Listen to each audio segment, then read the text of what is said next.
الله وبركاته. الحمد لله رب العالمين والصلاة والسلام على سيد الأنبياء والمرسلين. اعوذ باللہ من الشیطان الرجیم. بسم اللہ الرحمن الرحیم. آج ہم 13ویں سپارے کے چند اہم نکات دیکھیں گے. 13ویں سپارے میں سورہ یوسف کا باقی حصہ ہے، اس کے بعد سورہ رعد ہے اور اس کے بعد سورہ ابراہیم ہے. سورہ یوسف کا جو ابتدائی حصہ ہے، جو ہم نے کل اللہ تعالیٰ کی توفیق سے دیکھا، اس میں جناب یوسف علیہ السلام کا ایک اپنا خواب تھا، اور پھر اپنے خواب سے لے کے ان کا مصر تک کا جو سفر ہے، اور اس سفر سے لے کے جیل تک جانا، وہاں پہ 2 خوابوں کی تعبیر بیان کرنا، اور پھر بادشاہ کو خواب آنا اور بادشاہ کے خواب کی تعبیر بیان کرنا. اس تعبیر کے بعد جب بادشاہ کو اس تعبیر کا پتہ لگا تو اس کو لگا کہ کوئی بڑا ہی عقل مند اور دانا شخص ہے جس نے یہ ساری تعبیر بیان کی ہے. تو بادشاہ کہنے لگا وقال الملک ائتونی بہ استخلصہ لنفسی. ہم ایسے شخص کو اپنا کوئی خاص بندہ بناتے ہیں. اور فلما کلمہ قال انک اليوم لدینا مکین امین.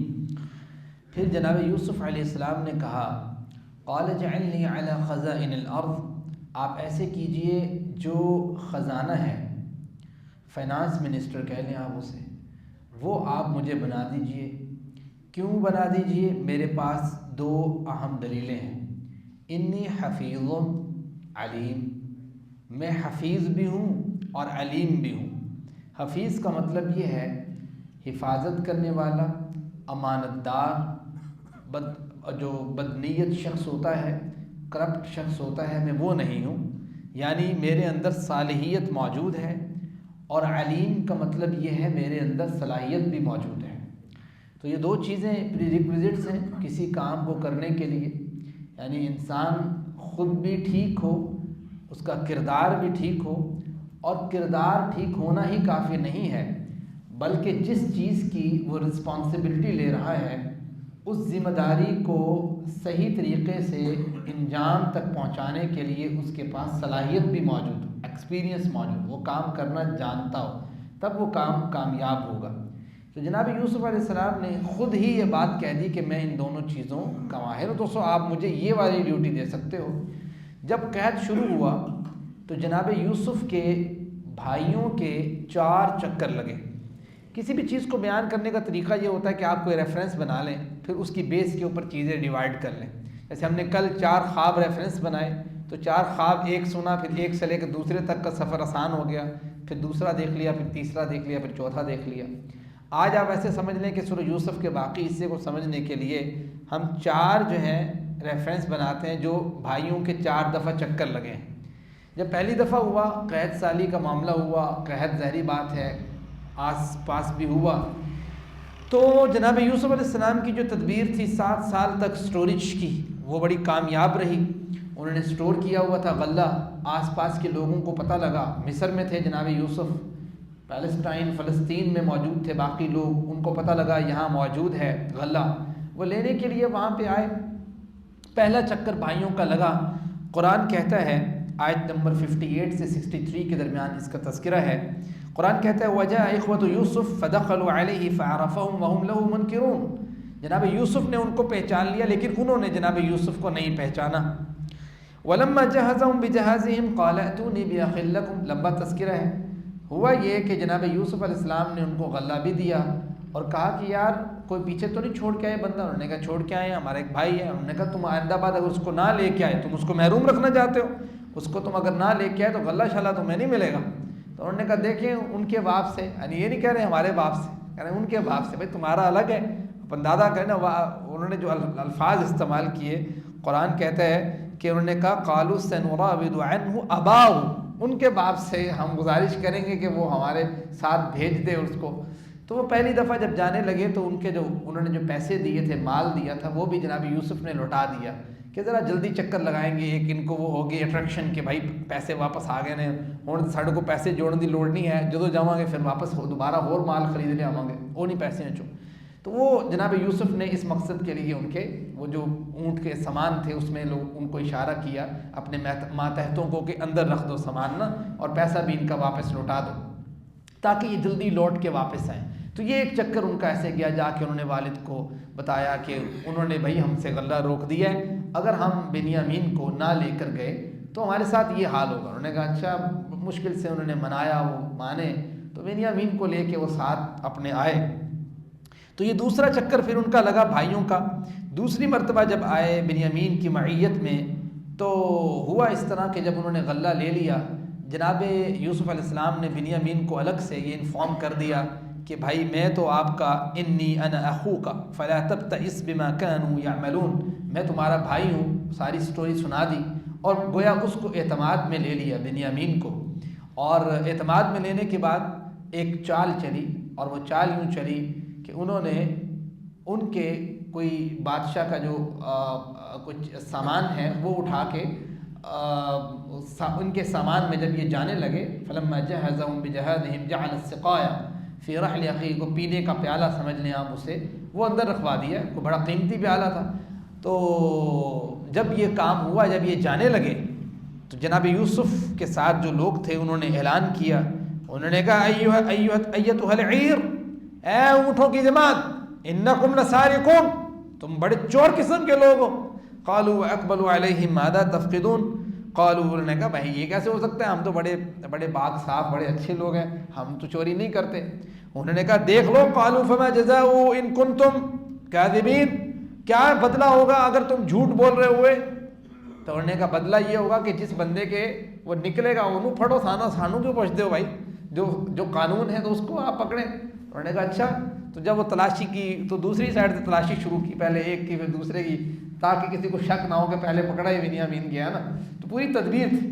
تو جب دیکھا کہ وہ سامان نکلا ہے تو کہا لو بھائی اب اس کو پکڑے۔ بڑے بھائیوں نے کہا کہ یار ہمیں رکھ لو اس کے بدلے۔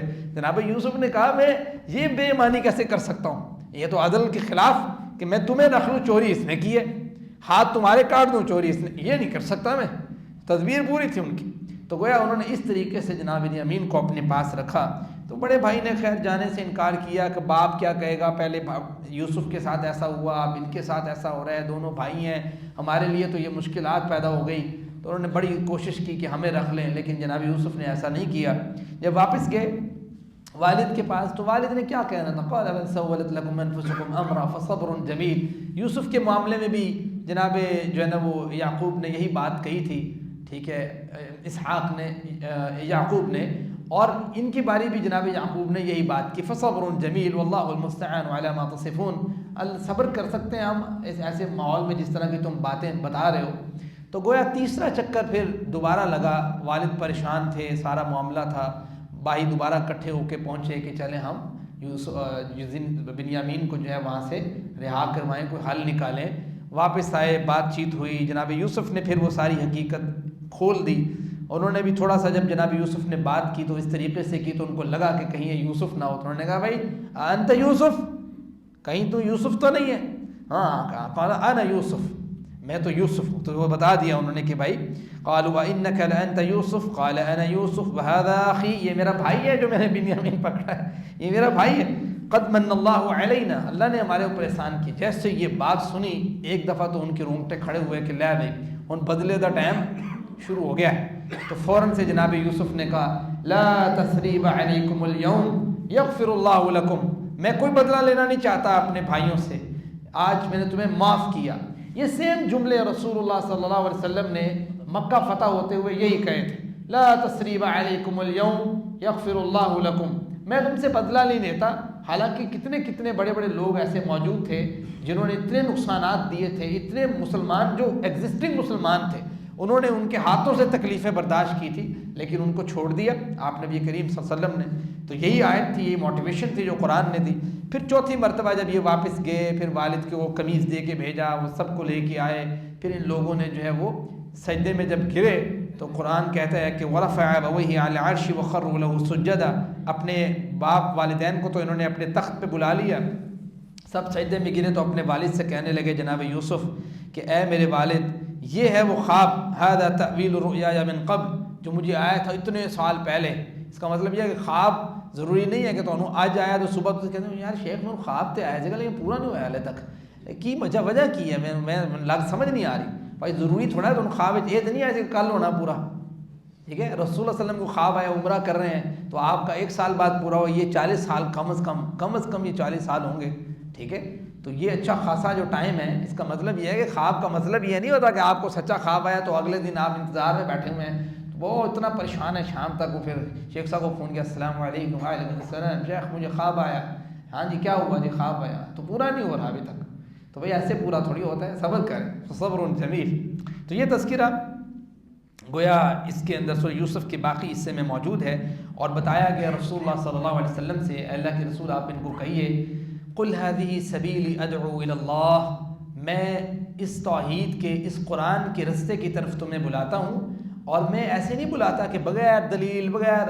اندھا آنکھوں سے بینا اور ایسا شخص یا ایسی چیز جو سمجھ نہیں آ رہی اور تمہیں میں کہتا ہوں آؤ اس کی طرف تمہیں دیکھے نہیں علی بصیرہ بصیرت کے ساتھ بلاتا ہوں یعنی آنکھیں کھول کے دیکھو جس دعوت کا میں جس پیغام کو میں لے کے آیا ہوں وہ پیغام کیسا ہے آنکھیں کھول کے دیکھو علی بصیرہ انا ومن اتبعنی میں نے بھی اس کی پیروی کی ہے اور تم بھی اس کی پیروی کرو بھائی تو اس کے بعد سورۃ رعد ہے اور سورۃ رعد کا مطلب کڑک تھوڑا سا رعد تو یہ بھی سورۃ مکی ہے اور یہ بھی مکی دور کے آخری ٹائم میں نازل ہو رہی ہے 11 سے لے کے 13 ہجری کے مابین اس کے اندر اللہ سبحانہ و تعالیٰ نے اس کے اندر بڑا جس کو کہتے ہیں نا کہ جیسے کلام ایک شاعرانہ کلام ہوتا ہے اس کا ایک وزن ہوتا ہے اس وزن کی کیفیت کے ساتھ یہ صورت نظر آتی ہے اور اس صورت میں اللہ سبحانہ و تعالیٰ نے اللہ تعالیٰ کی جو تخلیق ہے آفاق میں اور انسان کے اندر اس پہ غور و فکر کی دعوت دی ہے اس کے نتیجے میں انسان اللہ تعالیٰ کی توحید کے اوپر اپنا ایمان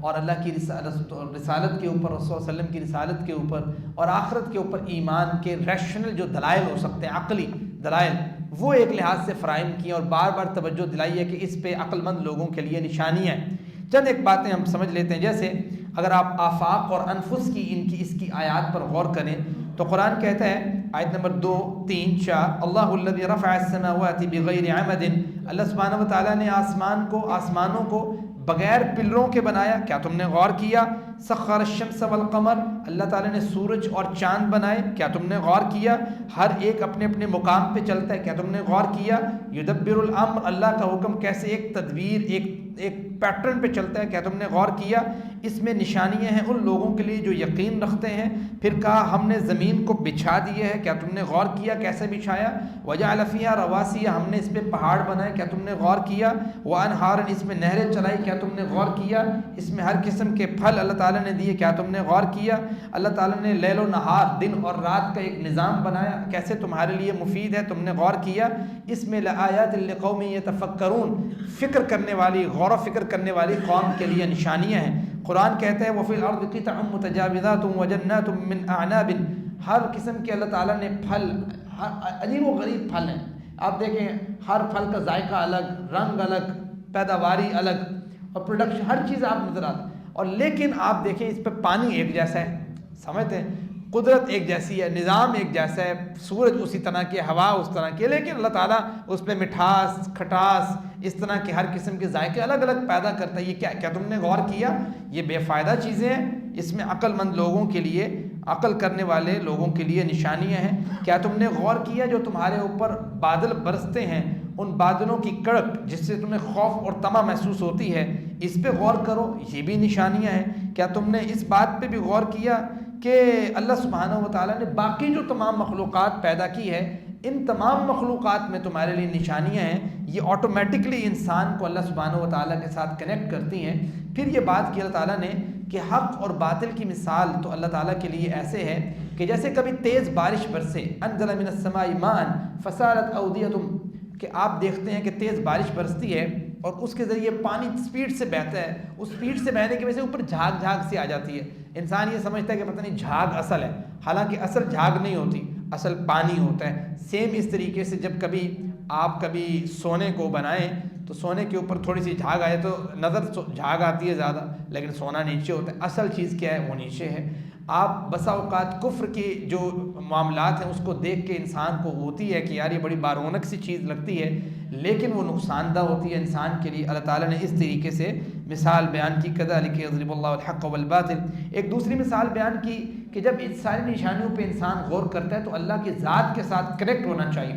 لہو دعوت الحق، اسی کو اس انسان کو پکارنا چاہیے جن لوگوں کو تم پکارتے ہو اللہ کے علاوہ.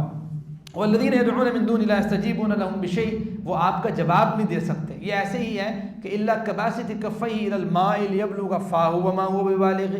آپ دور پڑے ہوئے پانی کو، جیسے اب یہ بوتل ہے، آپ اس کو پانی کو آواز دو پانی پانی، تو پانی خود آ رہا ہے؟ نہیں آ رہا. آپ ایسے ہی ان لوگوں کو پکارتے ہیں جو آپ کا جواب نہیں دے سکتے، آپ کو کچھ دے نہیں سکتے، وہ خود بیچارے اس معاملے سے بے خبر ہیں. تو ان چیزوں کو پکارنا بذات خود بے وقوفی ہے. قرآن نے اس کو یہاں پہ ایڈریس کی ہے. اس کے بعد جو ہے وہ سورہ ابراہیم ہے، جس کی ابھی آپ تلاوت ماشاءاللہ سے سن بھی رہے تھے. تو سورہ ابراہیم جو ہے یہ مکی صورت ہے. یہ بھی اس کا ٹائم بھی وہی ہے، یعنی یہ بھی 11 سے لے کے 13 نبی کے درمیان نازل ہوئی ہے. اس کا جو مرکزی مضمون محسوس ہوتا ہے وہ یہ ہے کہ اللہ سبحانہ و تعالیٰ یہ کہنا چاہتے ہیں کہ بھائی کفر، ناشکری کی چیزوں کو چھوڑ کے انسان کو شکر گزاری کا رویہ اپنانا چاہیے. جب انسان شکر گزاری کا رویہ اپناتا ہے تب انسان توحید کے اللہ سبحانہ و تعالیٰ کے قریب تر ہوتا چلا جاتا ہے. جیسے ابراہیم علیہ السلام کی مثال ہے، تو سورہ ابراہیم ہے تو اس میں وہ ذکر کیا گیا. یہ اس کا مرکزی مضمون ہے. چند ایک آیتیں میں آپ کے سامنے رکھتا ہوں. ابتدائی طور پہ اس صورت میں اللہ سبحانہ و تعالیٰ نے اس قرآن کریم کی حقیقت اور اس قرآن کی مقصدیت پر بات کی. کہا کتاب انزلناہ الیک، یہ کتاب ایسی ہے جو ہم نے نازل کی ہے، لتخرج الناس من الظلمات الی النور. یہ ایک بندہ اندھیروں میں کھڑا ہو، بے مقصد کی زندگی گزار رہا ہو، ناشکری کسی کیفیت ہو، اپنے اوپر کی ہوئی نعمتیں، وَإِن تَعُدُّوا نِعْمَةَ اللَّهِ لَا تُحْصُوهَا، انسان اس کو شمار نہیں کر سکتا، اس کی قدر نہیں کرتا، تو اس کو پتہ ہی نہیں ہوتا کہ یہ نعمتیں کس نے دی ہیں. تو ایسی زندگی گزارتا ہے. یہ کتاب ظلمات سے انسان کو روشنی کی طرف لے کے آتی ہے. جناب موسیٰ علیہ السلام کا تذکرہ کرتے ہوئے قرآن اسی پارے میں اسی صورت میں کہتا ہے کہ ان کو بھی ہم نے اس لیے بھیجا کہ الی الظلمات الی النور، کہ ظلمات سے وہ روشنی کی طرف اپنی قوم کو لے کے آئیں. پھر نبی اور دائی کو کہا گیا کہ ہم جو پہلے بھیجتے ہیں وہ ایسے ہوتے ہیں کہ وما ارسلنا من رسول الا بلسان قومہ، وہ اپنی قوم کی زبان جانتے ہیں. اس لیے کہا جاتا ہے کہ دائی جو ہے وہ جب اپنی قوم کی زبان معاملات کو جانتا ہو تو پھر اس کو ایڈریس کرنا آسان ہوتا ہے. پھر قرآن نے اسی صورت میں یہ اگزامپل دی کہ ایک مثال ہے کلمہ طیبہ کی اور ایک مثال ہے کلمہ خبیثہ کی. کلمہ طیبہ کی مثال ایسے ہے کہ اس کی جڑیں بھی مضبوط ہیں زمین میں، ایسے درخت کی مثال ہے جس کی جڑیں بھی زمین میں، اور وفرعها فی السماء، اور اس کی جو خوراک آسمان سے بھی آتی ہے، یعنی آسمان سے اللہ سبحانہ وتعالیٰ کی وحی کی صورت میں. اور کلمہ خبیثہ کی مثال ایسے ہے کہ وہ درخت جڑوں سے نکلا ہوا ہے باہر، نہ اس کی زمین سے کوئی ربط مضبوط ہے، نہ آسمان سے کوئی اس کی کنیکشن ہے. تو یہ جو بات وحی کے مطابق ہو، قرآن و سنہ کے مطابق ہو، اس کی مثال کلمہ طیبہ کی ہے، اور جو بات اس کے مخالف ہو اس کی مثال کلمہ خبیثہ کی ہے. یعنی یہ مضبوط ہے، یہ ایسے ہے. جو مضبوط ہے قرآن کہتا ہے، نبی کریم صلی اللہ علیہ وسلم نے اس موقع پہ یہ آیت پڑھی کہ کیا جب انسان قبر میں جاتا ہے تو اس وقت جب سوال کرنے والا سوال کرے گا تو وہ جواب کون دے سکے گا؟ وہی دے سکے گا جو اس وحی سے کنیکٹ رہا ہے. یثبت اللہ الذین آمنوا بالقول الثابت فی الحیاۃ الدنیا وفی الآخرہ. دنیا میں بھی وہ اس ثابت کے ساتھ جڑا رہا اور آخرت میں بھی، یعنی مرنے کے بعد بھی اس کو وہ جواب دینا آئے گا کہ میرا رب کون ہے، میرا نبی کون ہے اور میرا دین کیا ہے. آخر میں سورہ ابراہیم میں اللہ سبحانہ وتعالیٰ نے ابراہیم علیہ السلام کا ذکر کیا اور ان کی شکر گزاری کی بات کی کہ کیسے اللہ سبحانہ وتعالیٰ نے ان کے اوپر یہ آزمائش ڈالی کہ اپنے چھوٹے سے بچے کو جو گود میں ہے ان کی ماں سمیت ایک غیر ذی زرع جگہ میں، بیابان سی جگہ میں چھوڑ کے آؤ. وہ اپنے بچے کو اور اپنی بیوی کو وہاں چھوڑ کے آتے ہیں. لمبا قصہ ہے. یہاں پہ جو ڈسکشن ہوئی ہے وہ الفاظ کیا ہیں؟ وہ الفاظ یہ ہیں کہ اللہ سبحانہ و تعالیٰ کہتے ہیں کہ جناب ابراہیم علیہ السلام جب چھوڑ کے آئے اور ماں نے پوچھا، سب کچھ ہوا، وہاں سے ڈسکنیکٹ ہو کے ایک جو ہے نا وہ پہاڑی کے پیچھے جا کے کھڑے ہوئے اور وہاں پہ اپنے ہاتھ اٹھا لیے. کیسا شکر گزاری ہے کہ ربنا انی اسکنت من ذریتی بواد غیر ذی زرع عند بیتک المحرم ربنا لیقیموا الصلاة فجعل افئدة من الناس تهوی الیہم وارزقهم من الثمرات لعلهم یشکرون. اللہ تعالیٰ تو نے جو کہا کر دیا، اب میں نے مقصد بھی سیٹ کر لیا کہ یہ مقصد یہ ہے کہ یہ نماز قائم کریں، یہ کام کریں، ایسا کریں. اللہ تعالیٰ میں ان کو یہاں پہ اس لیے چھوڑ کے جا رہا ہوں کہ یہ میری اولاد ہیں، یہ شکر کریں.